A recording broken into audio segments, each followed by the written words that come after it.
Silakan Pak Pram.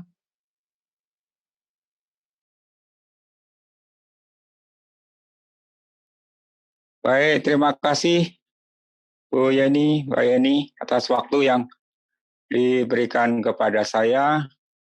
Saya diminta untuk membuka dengan memberikan pengantar tentang apa itu sains warga sebelum nanti membahas secara khusus tentang burung terestrial. Mencoba untuk share materi saya. Moga-moga tidak ada masalah.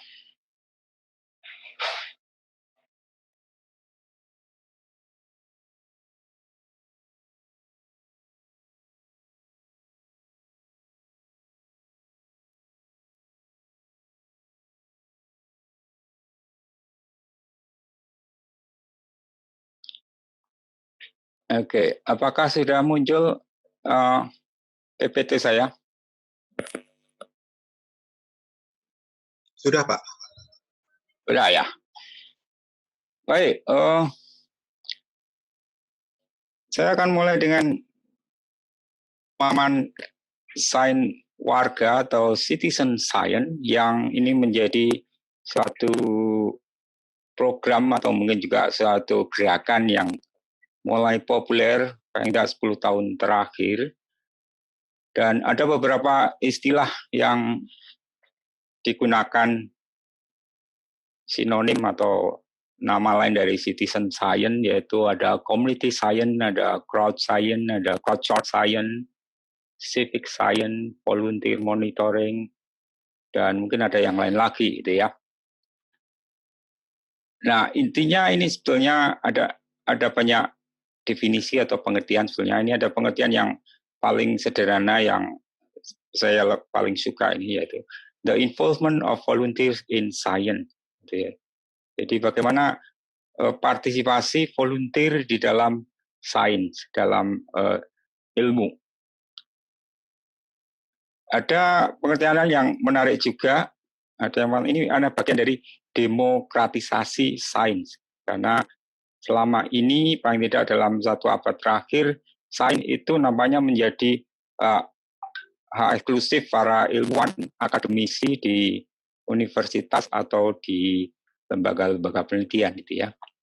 Padahal kalau melihat sejarah tentang perkembangan sains itu peran warga itu cukup besar juga gitu ya. Bahkan ada sejarah yang mengatakan bahwa pengamatan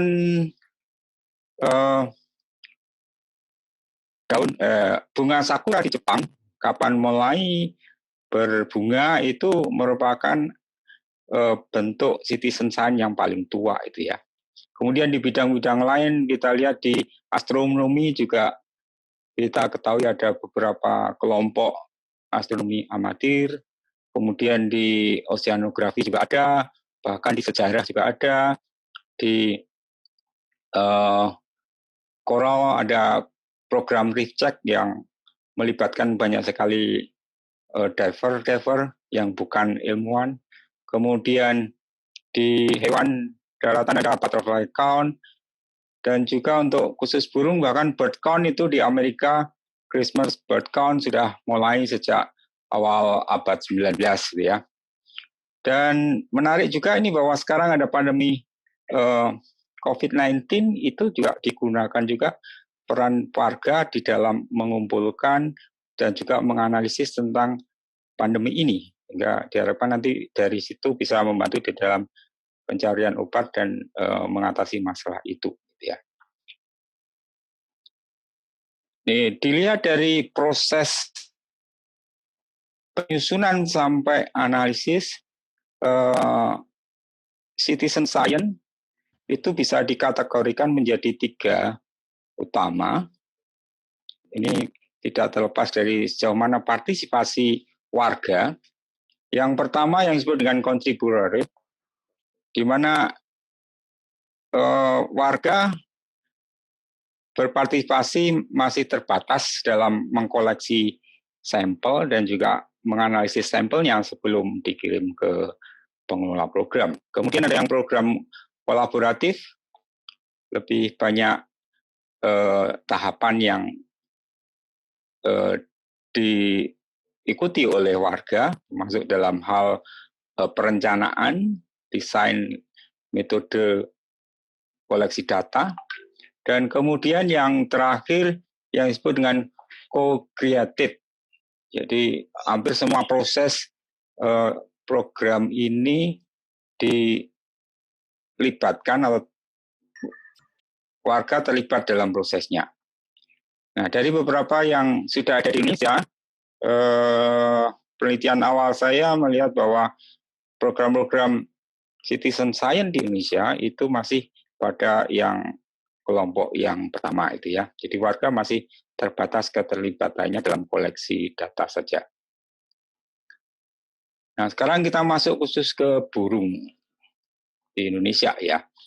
Nah, saya ingat kembali ke tahun 90-an pertengahan, di mana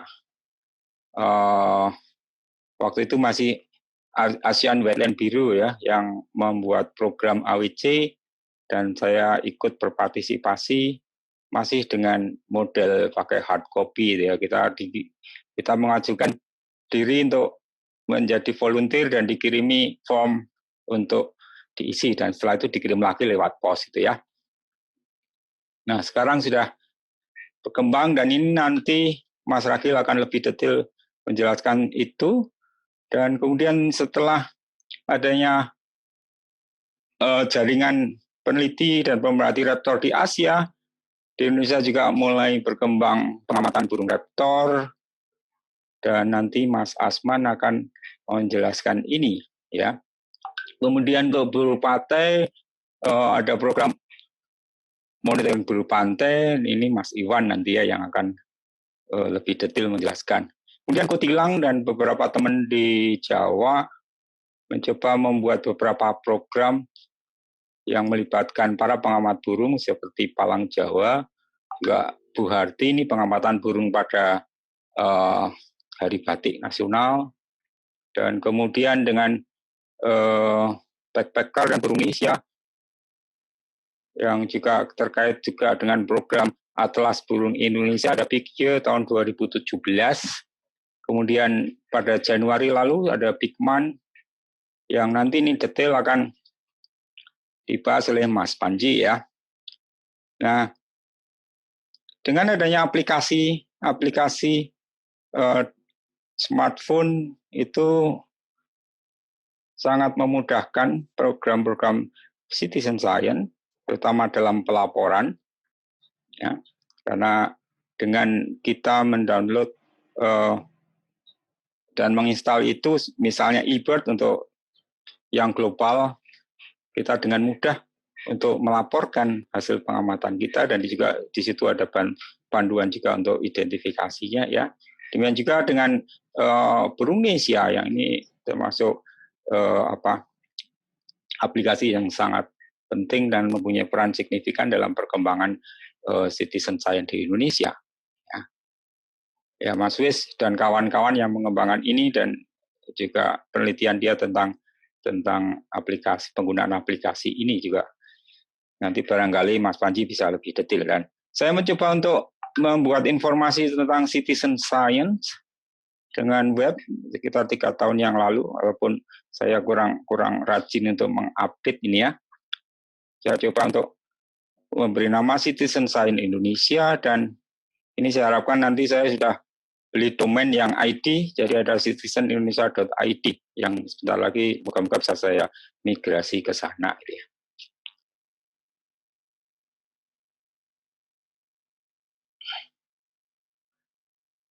Oke, sorry, nampaknya saya salah. Masih terdengarkah saya? Terdengar masih. Halo? Masih terdengar. Oh, oke. Oke, sorry tadi PPT-nya ternyata. Iya. Ya nanti akan dibagikan ya. Oke, nah sekarang apa keuntungan dari citizen science? Ya tentu seperti namanya sendiri citizen science, dan selain partisipasi juga kata kunci yang penting adalah science-nya. Maka hasil dari pengumpulan data itu sangat punya peran penting dalam pengembangan ilmu di berbagai bidang, apakah itu juga untuk kepentingan pengelolaan, untuk survei-survei lingkungan yang terkait dengan perubahan lingkungan, dan nanti penggunaan untuk pengelolaan lingkungan, atau untuk monitoring satwa liar, gitu ya, untuk melihat statusnya yang nanti penting juga untuk menentukan status konservasinya misalnya. Dan contoh yang konkret di Indonesia yang sebentar lagi akan muncul akan terbit adalah Atlas Burung Indonesia, mana tidaknya kita dari sini punya baseline tentang burung-burung di Indonesia, distribusinya di mana, dan ada teks yang mengarah ke juga nanti diharapkan menjadi estimasi populasi atau pertumbuhan minimal ya. Nah, manfaatnya yang lain adalah bagi partisipan. Nah, partisipan, survei kecil yang saya lakukan beberapa tahun yang lalu, yang ini sudah pernah saya presentasikan di konferensi peneliti dan pengamat burung yang keempat di Semarang, bahwa sebagian besar 75% dari responden, masih sedikit memang hanya 102, itu merasa, ya ini masih penelitian persepsional ya, bahwa pengetahuan mereka tentang burung dan juga tentang penelitian serta konservasi itu meningkat. Demikian juga dengan keterampilan, misalnya keterampilan untuk identifikasi, dan yang lebih menarik juga itu terkait dengan minat mereka, juga motivasi untuk melakukan penelitian atau beraktivitas, berpartisipasi dalam konservasi itu juga meningkat, dan kepercayaan diri untuk melakukan kegiatan, atau bahkan di sini juga saya ada poin tentang kepercayaan diri untuk akan pilihannya, bahwa konservasi atau penelitian burung itu menjadi pilihan yang baik untuk mereka. Baik, itu pengantar tentang citizen science yang masih permukaan memang karena keterbatasan waktu yang diberikan. Nah, sekarang saya masuk pada bagian saya. Nah, untuk itu saya akan memberi pengantar dikit tentang burung Indonesia itu berapa besar, yang tadi sudah disinggung oleh Mbak Yeni.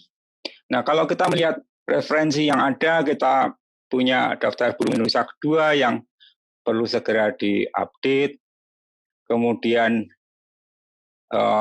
burung Indonesia sudah menerbitkan infografis setiap tahun, dan menarik bahwa setiap tahun selalu ada tambahan-tambahan spesies baru yang dideskripsikan, sehingga sekarang jumlahnya tentu jauh berbeda dengan yang ada di daftar burung di Indonesia, ya.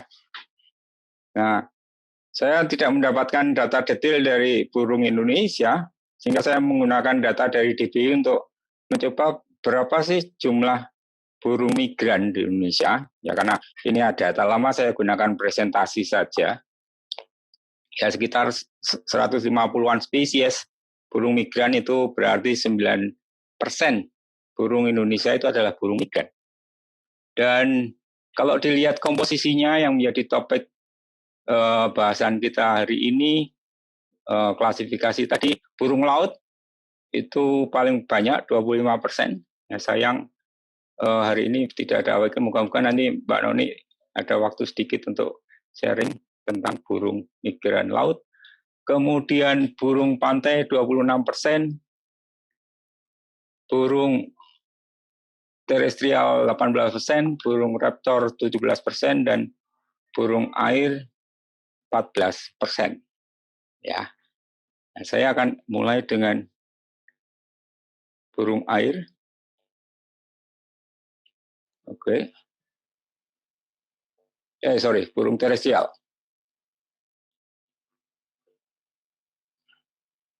Pak Pram, mohon maaf waktunya agak dipercepat ya Pak Pram. Oke. Oh, sayang nih. Bentar, saya mau mencoba balik. Nah, saya hanya akan fokus pada dua burung saja, yang terutama memang saya fokus ke burung migran yang ada di kota. Yang pertama adalah layang-layang Asia atau ada yang juga layang-layang api ya. Ya. Dan kita lihat di sini penyebarannya termasuk ini burung yang kosmopolitan hampir di semua benua ada. Di yang kuning itu adalah tempat dia breeding dan kemudian bermigrasi ke selatan termasuk di Indonesia. Peta dari burung Indonesia menemukan ini data perjumpaannya cukup menarik. Memang banyak di Jawa, tidak terlepas dari pengamat burung yang banyak, tapi bisa dikatakan hampir relatif di seluruh daerah. Nah, di Yogyakarta sendiri ini mulai teramati dan diamati dengan lebih sensitif tahun 96 di pusat kota dekat Malioboro sana, di ujung Malioboro dekat Bank Indonesia, dan disitulah sering dijadikan pengamatan utama. Ada tahun 96 itu sekitar 1996 sekitar 15.000 ada di sana. Kemudian data terakhir itu sampai 32.000. Dan yang menarik itu adanya perpindahan lokasi dari sekitar gedung kepresidenan di Yogyakarta, kemudian sekarang pindah ke timur mendekati ke Hotel Melia, ya, dan yang terbaru bahkan ditemukan di dekat Gereja Kota Baru. Ya. Nah, ini satu hal yang menarik, adanya pergeseran itu. Yang kemudian yang kedua, jalak Cina itu di Jogja ditemukan cukup banyak, dan mungkin di Indonesia ini populasi di kota yang teramati paling banyak. 98 sudah mulai diamati di sana, ya. Dan kemudian baru secara sistematis dihitung tahun 2011 itu ditemukan sekitar 2.300-an, dan terakhir di Melia jika kita temukan dalam satu pengamatan ada sekitar 800 ekor di sana. Ini juga menarik, seperti layang-layang ada pergeseran lokasi di mana dia roasting malam, ya, yang dulunya ditemukan di gedung presiden, kepresidenan di titik nol, nah kemudian pindah ke sekitar Taman Budaya, dan sekarang bergeser ke Hotel Melia, dan juga kemudian di Amplas, Ambarukmo Plaza. Jadi nampaknya burung ini suka juga dengan tempat-tempat yang cukup mewah ya, di hotel gitu ya. Dan untuk kedua jenis ini kita cukup waktu hanya sore hari aja, jam 5 standby sampai sekitar setengah 7 sudah cukup ya. Nah,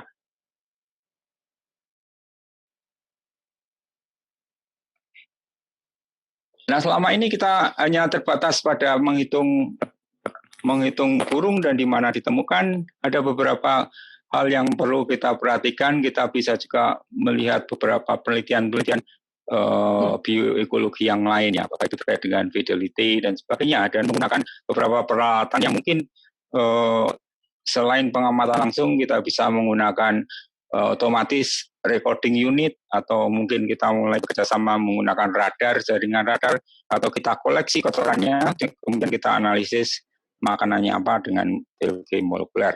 Nah, terakhir saya ingin partisipasi teman-teman untuk bisa melihat data terumum memang sudah ada di burung Indonesia. Ini silakan nanti buka link yang ada, yang sudah dikirim oleh panitia ya, dan itu sederhana. Kemudian yang kedua terkait dengan survei dengan Google Form.